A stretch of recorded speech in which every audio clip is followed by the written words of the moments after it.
مونږ تاسو انسرت منیو کې دا انسرت منیو هیدر فوتر خواندیم، تکست باکس، کویک پارتس، این چیزا رو خواندیم نه؟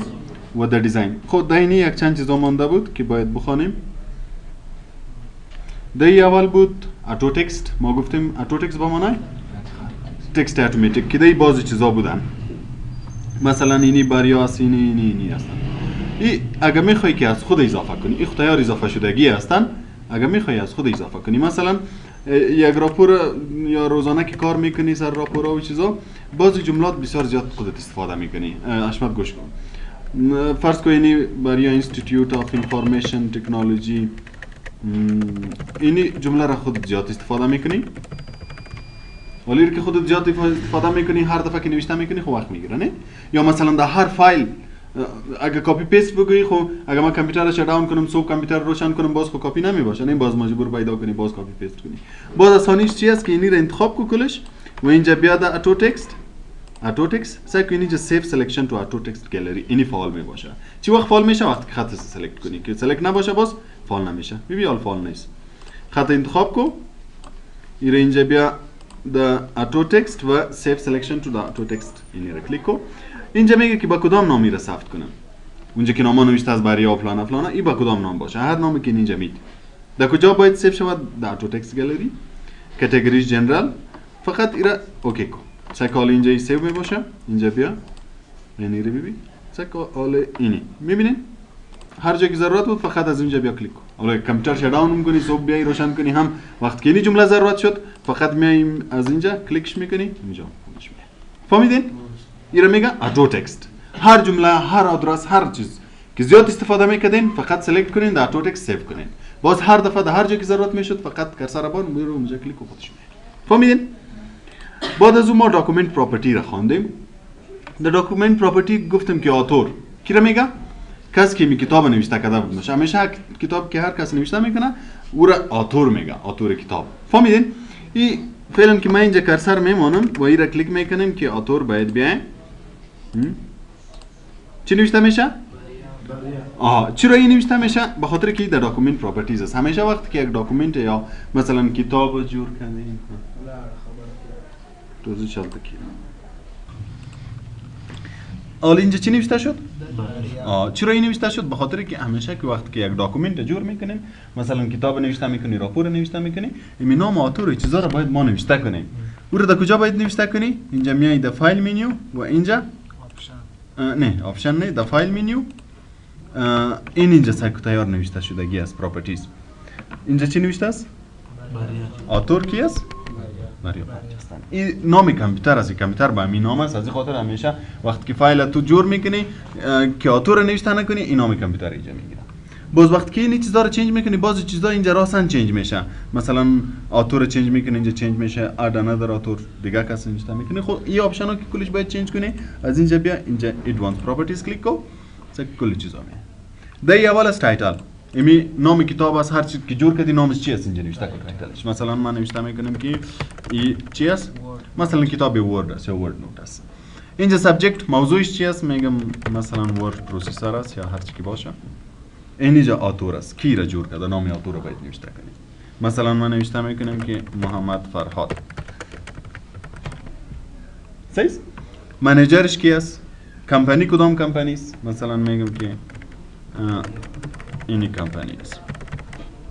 در کدام کاتگوری میه؟ کیوردز، باز لغاتای مهم اگه میخوای نوشته کنی که کس ببینه بفهمه که منظورش از کتاب است یا هر چی که است چی هستن اینجا باید نوشته کنی. کامنت، معلومات اضافه را اگه نوشته میکنی. این را میگه سمری. اینی سمری رو ما نوشته میکنیم. اینجا استاتستیکس هم داری که در کدام تاریخی جور شده، تاریخ نوشته میباشه. تایم نوشته میباشه که کدام تایم. باز اگر این را ما فعلا حال جور کردیم از این خاطر می تاریخ فعلی نوشته است که نوعی هستن. اگر دیروز جور کرده باشی، بیشتر جور کرده باشی، بازی جو تاریخایشان میاد که در کدام تاریخ جور کردی، مودیفاید در کدام تاریخ تغییرات آمده. اینی کلم در کدام تاریخ پرینت کردی، اون تاریخ هم نوشته میشه. این در کجا برات نشان میده؟ استاتستیکس. کانتنت اینجا تایتل ها را برات نشان میده. او اگه ما هیدینگ 1 هیدینگ 2 هیدینگ 3 رو داشته باشیم، باز هیدینگ 3 یا رو خواندیم در هم مینیونه. اگه مضامین داشته باشیم کل مضامین اینجا میاد که اینی مضامین داره. و در کاستم هم بعضی چیزا کی چک کرده و در کدام تاریخ کامپلیت شده اگه اون چیزا رو اد میکنی. این داکومنت پراپرتیز میگه. باز وقتی که چیزا نوشته کنیم این نام کلش اینجا نوشته میشه. حالا اگه ما بیایم مثلا میگم که نام آتور رو اد کنیم، اینجا بیایم در داکومنت پراپرتیز میگم نام چی رو اد کو برام؟ آتور. کی بود؟ هر جا که ضرورت بود باز مثلا اینجا باز ضرورت میشه، باز میای کلیکش میکنی میگم آتور خودش میگه. فهمیده؟ یک بار که اونجا نوشته کردی باز هر جا که ضرورت میشه فقط برو از اونجا کلیک کن. این آتور میگه. مثلا نام کمپانی رو اگر کرده بودیم، نام کمپانی رو ما اد کردیم نه به نام بریا نه، کلیک کن اون میاد. هر جا که ضرورت باشه فقط اونجا کلیک کن. بعد کمپانی دیگه خوبیش چی است؟ اگر از اینجا ما اد کنیم مثلا اینا نام آتور رو چند دفعه اد کردیم؟ 3 دفعه. اگر ما یکش چنج کنیم کلش چنج میشه. مثلا اینجا ما محمد فرهاد خان نوشته میگم سعی کن چنج شد. یعنی در کتاب هر جایی که از اینجا گرفته باشه که یک جای چنج شد کلش چنج میشه. یا مثلا نام کمپانی رو باز که یک دو سه جای دیگه هم اد کنیم، یعنی اینجا انتر کنیم، از اینجا باز میایم نام کمپانی رو اد میکنیم کمپانی. حالا اگه یک جای ما چنج کنیم اینفورمیشن سعی چی میشه؟ کل جای دیگه همیشه کوشش کنین که از اتو تکست استفاده کنین. لغاتایی که یا جملاتی که زیاد استفاده میکنی یک بار که نوشته کردی از اینجا سیو کن که اینجا بیا باز هر دفعه که ضرورت میشه داشته بگیری. و داکومنت پراپرتیز تون وقتی که کتاب راپور همه چیز جور میکرده برین در اونجا پراپرتیز شان نوشته کنین. باز از هر جایی که ضرورت میشه از یا بگی. مثلا ما ایمیل آدرس ضرورت است، یعنی اینجا ایمیل آدرس نوشته میکنیم، فقط بیا از اینجا کلیک کن. ما اونجا ایمیل آدرس نوشته نکرده بودیم نه، از این خاطر حالا اگه کلیک کنیم این خالی میه. خب خیر حال ایمیل آدرس نوشته میکنم، مثلا من نوشته کردم این ایمیل آدرس نوشته. باز دوباره کدام جای دیگه ضرورت میشه باز بیا از اینجا کلیک کن. بیا در داکومنت پراپرتیز باز بیا ایمیل کلیک کن. حالا چی میشه؟ اون ایمیل خودش میاد. فهمیدید؟ باز یکش چنج کردی کلش چنج میشه. این میگه اتو تکست و داکومنت پراپرتیز. یاد گرفتن این دو تا؟ بعد از فیلد است. در فیلد بسیار زیاد چیزا هستن که بسیاریش خواندیم یا بسیاریش پسان میخوانیم. حالا فیلد یا بخیر فیلد سکوتی بسیار زیاد چیزاست. مثلا دیت اند تایم خوانده بودیم نه؟ دیت کل تاریخ هاست کدام یکش میخوای یاری کلیک کنی اوکی کنی هر جای کرسر مونده باشه اونجا میاد. مثلا تایم اینجا بیا تایم هم هست. زیاد چیزا هستن که یا خواندیم یا پسان باز میخوانیم.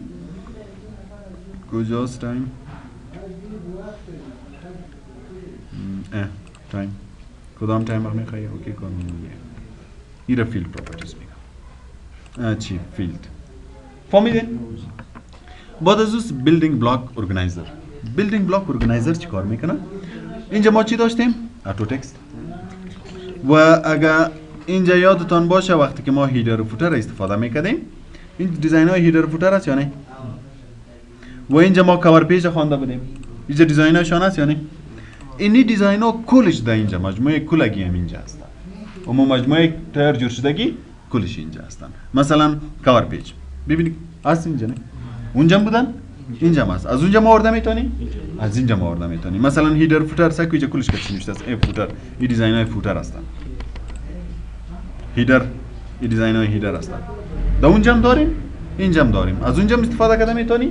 از اینجا هم استفاده کرده میتونی. مثلا ما اینی هیدر رو میخوایم بیایم فقط اینی رو اینسرت کو سکو. چرا نام محمد فرهاد نوشته شد؟ به خاطر که نام آتور بود. اونجا آتور ارد میشه، آتور تیار داشتیم اونو نوشته کرد. و ورد نوت چرا نوشته شد؟ به خاطر که مضمون ما کتاب ما چی بود؟ در کجا نوشته کردیم؟ در اونجا در پراپرتیز نوشته کردیم، یعنی اینجا خودشون اومد. فهمیدین؟ این میگه بیلدینگ بلاک ارگانایزرز. The insert building block organizer. بعد از اون save selection to the quick parts gallery. اگر میخوایی که در اینی لیست یگان چیز از خود هم اضافه کنی باز دیزاینایی که خودت جور میکنی میخوایی که او را اینجا سیو کنی که باز هر وقت استفاده میکنی از اینجا آورده میتونی. مثلا ما یک هیدر بدل خود جور میکنیم. مثلا نوشته میکنیم که چی نوشته میکنیم؟ یعنی اینی رو نوشته کردیم. در اینجا مثلا نوشته کردیم تاریخ امروز چند است، مثلا این تاریخ یا نوشته کردیم که نام کتاب یا پریپیر بای کی جور کرده بای مثلا نوشته میکنیم فراد خان. فرات متوجه باش، من هم تا جای نوشته میکنم تو متوجه نیستی. اینی هیدر ما جور کردیم، یک دیزاین هر چیزی که دادیم. اینو میخوایم که همیشه سیو باشه که باز هر وقت ضرورت میشد از استفاده کنیم. فقط سلکتش کو و اینجا بیاد اینسرت سکالی فال شده می باشه. فال شده یعنی کلیک کو اینجا نام برش بده. مثلا من میگم که مای هیدر اوکی کو سیو میشه. باز دوباره هر وقت که در هر جای ضرورت میشد، مثلا در این فایل نام میره ضرورت دارم، باز میای در اینسرت اینجا میای در بیلدینگ بلاک ارگانایزر، حالا بیا پیدا کو به نام مای هیدر. کویک پارت که لگه سبز. کویک پارت هم داشت. بدا همون سبز رو کردم. چی شد مای هیدر؟ باش کنم اما پرس کنم مای هیدر. در این لیست است باید پیدا کنیم.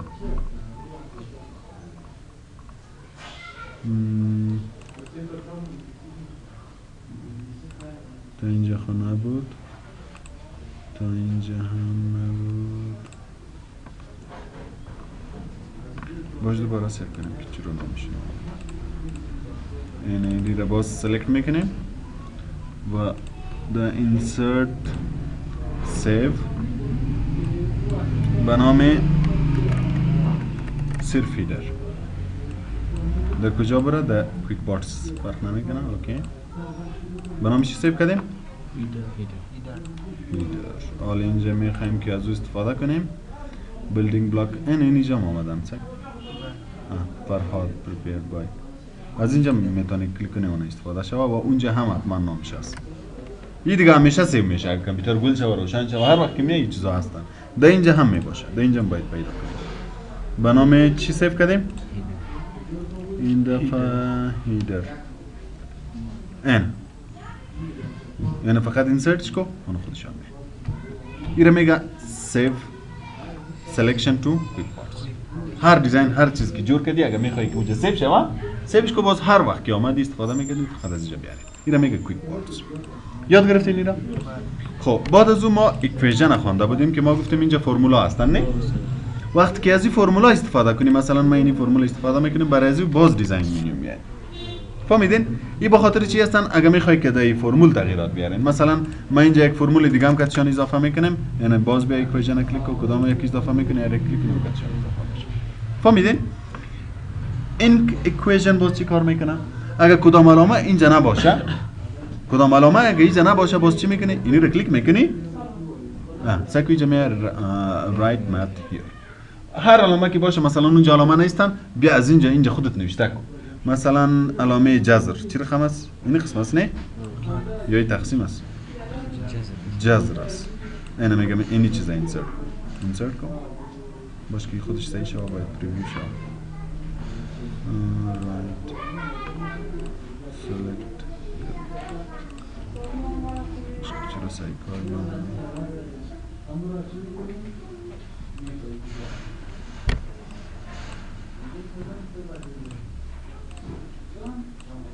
رایت این صحیح میکنه، علامه جذر رو جور میکنه که حالا منتظر باشیم که بیاییم.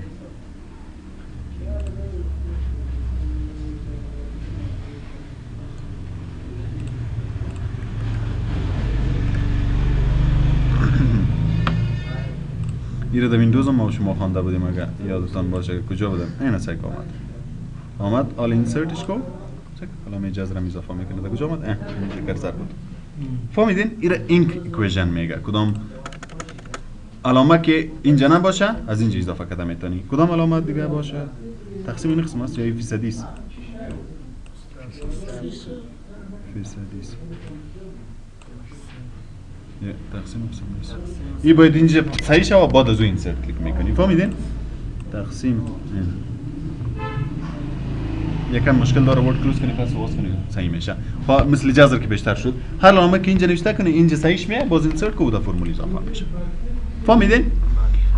بعد از اینجا پروفشنال و لینیر داریم. پروفشنال و لینیر چی کار میکنن؟ باز که را کم زوم کنیم. مثلا که آر مربع که نوشته است این دوش بالا آمده نه؟ این چی وقتی اگه پروفشنال باشه، اگه لینیر باشه باز کلش در یک لاین میاد. میبینید؟ اگه پروفشنال کلیک میکنی باز پروفشنال میاد. و اگه خط کتش اضافه میکنی راسن هم میتونی، نورمال تکست هم میتونی که باز اینجا بیای خط نوشته کنی نورمال تکست. علامه را اضافه میکردی، از اینجا علامه را اضافه کرده میتونی، کلش علامه هستن.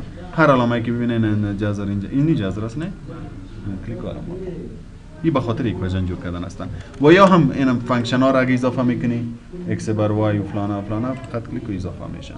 از این اضافه میکردی این کلش از هر یک که میخوای اضافه کنی اضافه کرده میتونه. ساین و کوساین ده هندسه کی است، انتگرال، کل چیزا. این به خاطر ریاضی و مثلثات و این چیزا هستن. وقتی که نوتشان جور میکردین فرمولایش از جور کرده میتونین. این در کجا بود؟ وقتی که از insert equation بیاری باز وقت تغییرات می آوردی باز در دیزاین منیوش میره. این تغییرات در دیزاین منیو بودن. فهمیدین ایرم؟ عالم insert منیو خلاص. خب بعد از اون دیزاین ما خوانده بودیم. در دیزاین اول چی رو خوانده بودیم؟ تیمز. و تیمز ما گفتیم که اگه اینجا هر دیزاین کلیک میکنیم کل داکومنت چنج میکنه به شمول دیزاین ها، شکل‌ها رو که جور کرده باشیم، رنگ و چیزایش تغییر میده، همه چیز که باشه کلش تغییر میده. و اگه از این انتخاب میکردیم این باز چی میکرده؟ این تنها دیزاین خطا، مثلا هیدینگ زد، تکست یا تنها برای خاطر تکست نه.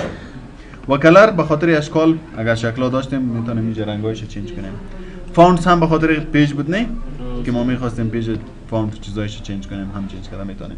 کل داکومنت چنج میکنه. ضرور نیست که تو یک جای سلکت کنی. یک جایی که سلکت میکنی چنج میکنی او باید از کجا شوه؟ او باید از هوم شوه. اینجا کس کلش چنج میکنه. بعد از اون پاراگراف اسپیسینگش باز کی را کم کنیم. پاراگراف اسپیسینگ هم دا چی خوانده بودیم؟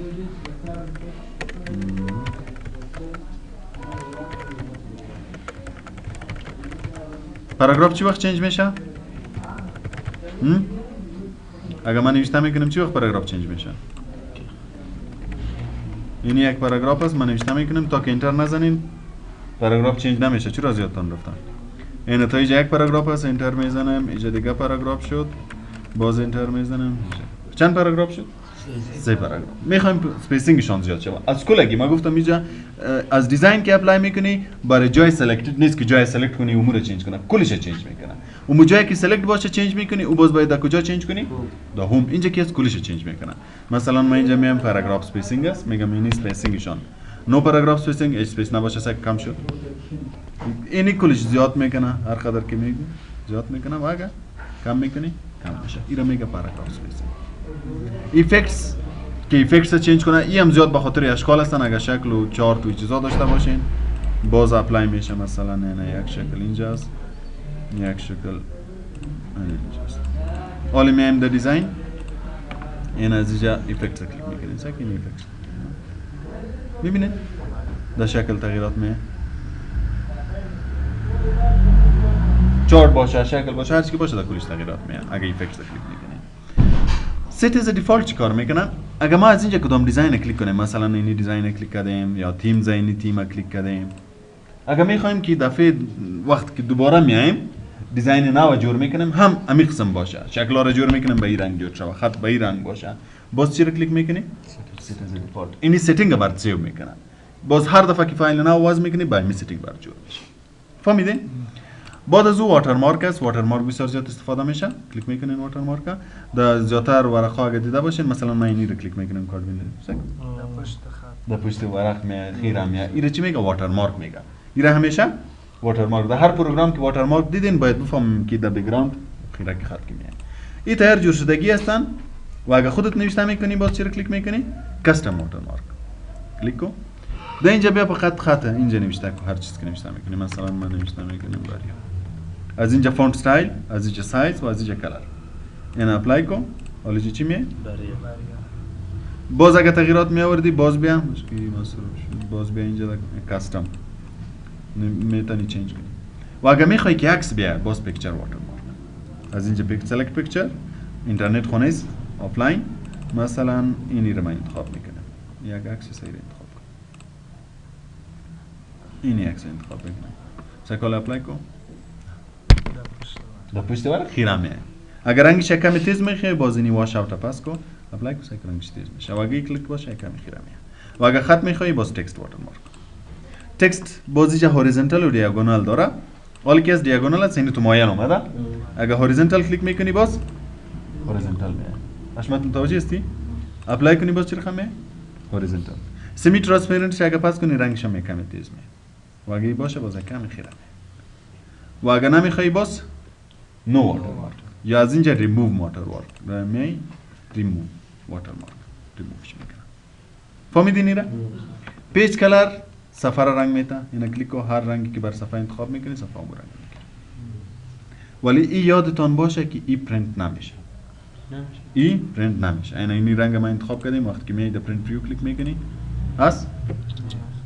اگه میخواستی میشه خودش باز مثلا میخوانیم حالینی. یا حالا فقط یاد بگیرین که از اینجا رنگ می.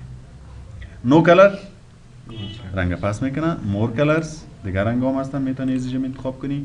و فیل افکتس اگه کلیک میکنی باز اینجا دیگر رنگ مختلف هستن که اگه میخوای دو رنگ یک جای کنی وان کلر یک رنگ دو کلر کدام رنگ ها مثلا میگم یعنی سرخ کت سفید یک جای شو این سرخ کت سفید چی رقم یک جای شو اینجا دیزاین هاش سر قسم میخوای میگم فرام سنتر اینی مثلا باشه این کلیکش کو اوکیش کو این چی است پیج کلر است اگه نو کنی باز چیز آخری پیج باردر که اگه میخوای که صفحه باردر داشته باشه چی رقم باردر داشته باشه از اینجا انتخاب میکنی مثلا این قسم میگم اوکی کو پیج باردر میگم فهمیدین و اگه اینجا کلیک میکنین اینجا بسیار زیاد دیزاین های دیگه هم هستن هر یک شکل کلیک کنین اوکی کنین و باردر میگیرین فهمیدین و من الله توفیق